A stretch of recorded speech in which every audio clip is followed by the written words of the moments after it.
আসসালামু আলাইকুম everyone, welcome back to my Roshni kitchen and blog. আজ নতুন আরেকটি রেসিপি নিয়ে চলে আসলাম। রেসিপিটি হলো কই মাছ ভুনা।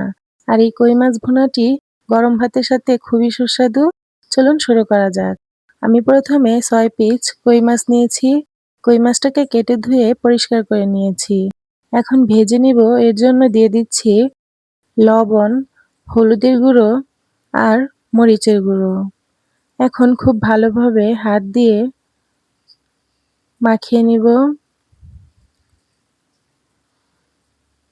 মাখানো হয়ে গেলে এখন একটি প্যানে দিয়ে দিচ্ছি রান্নার রেগুলার তেল। তেলটা যখন গরম হয়ে আসবে, এ পর্যায়ে সবগুলো মাছ আমি এক এক করে দিয়ে দিচ্ছি। এখন মাছগুলো এপাশ ওপাশ ভালোভাবে ভেজে নিব।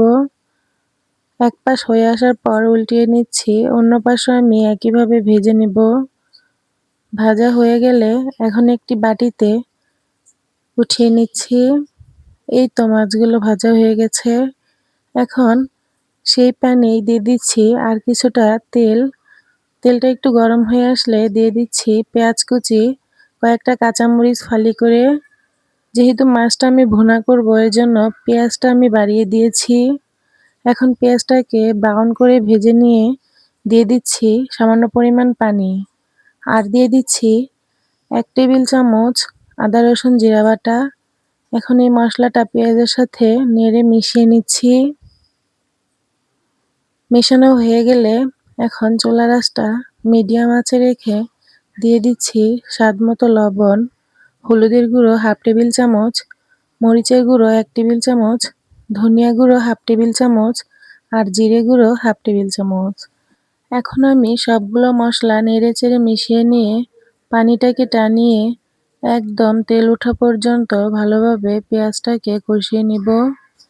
একদম ভাজা ভাজা করে কষিয়ে নিয়েছি। এখন আমি ঝোলের জন্য পানি দিয়ে দিচ্ছি।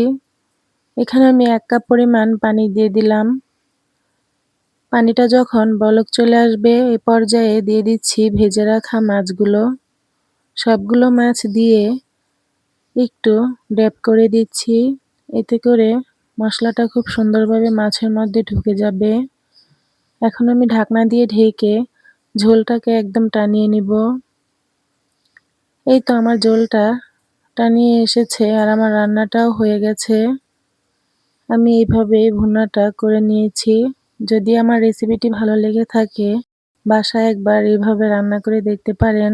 ইনশাল্লাহ খেতে খুবই সুস্বাদু হয়। এখন একটি বাটিতে নামিয়ে নিলাম। আশা করি আমার আজকের রেসিপিটি আপনাদের ভালো লেগেছে। রেসিপিটি ভালো লেগে থাকলে অবশ্যই কমেন্টে জানাবেন। চ্যানেলটিকে সাবস্ক্রাইব করে লাইক শেয়ার করে পাশেই থাকবেন। আল্লাহ হাফেজ।